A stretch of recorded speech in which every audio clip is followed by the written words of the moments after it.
Hii mujue mama Betsheba amewaachia kijana yake huyu Daktari Ondari, mumulee vile mama alikuwa anamulea na muweze kumsaidia kule mbele anapoenda. Sisi leo tukiwa hapa kwa mzee Otieno, nimeona pia anaitwa Zakayo, lakini huyu ni Zakayo, sio kama yule Zakayo mwingine ametupandishia ushuru.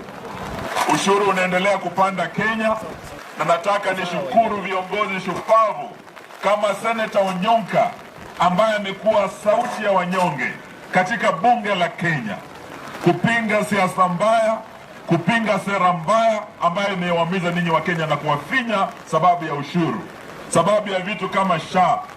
Sijui mimi sikuwa sijaisikia vitu. Tulikuwa na NHIF ilikuwa inafanya kazi vizuri, na sasa tumeletewa kitu sijui inaitwa Shishoshu.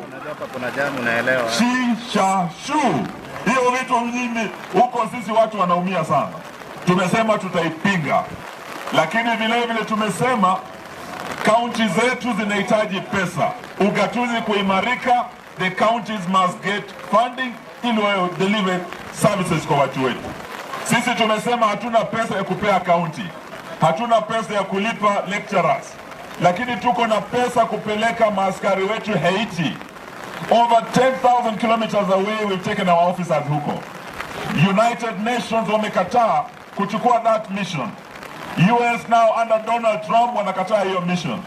Bwana Ruto, your Haiti mission ni mighty. Your Haiti mission is dead. Do the honorable thing.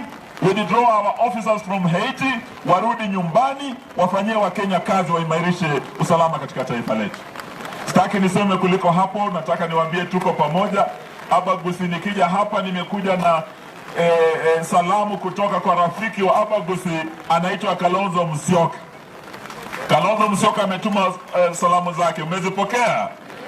Tumekuwa amenituma kusimama na familia kule Nairobi kwa Harambee. Leo hangeweza kufika, lakini Senator rafiki yako Kalonzo amesema anakuja hapa hivi karibuni. Na mjue Abagusi, safari ya kesho upangwa leo. Tukiona mvua hivi ni kama wakati wa Noah, safina mpya iko inaundwa. Serikali mpya iko inaundwa. Next year we are going to unveil a powerful coalition inaenda kuunda serikali mpya, na hatutaki Omugusi abaki nyuma. Sisi tunaomba mtupe viongozi shupavu kama Senator Onyonga, twende tunde hiyo serikali naye. Mtupe viongozi shupavu kama Matiang'i na wengine, twende tunde hiyo serikali. Tutoe Zakayo. Zakayo ashuka asishuke? Huyo akishuka ndio ushuru utashuka, ndio ufisadi wa ndani utakwisha.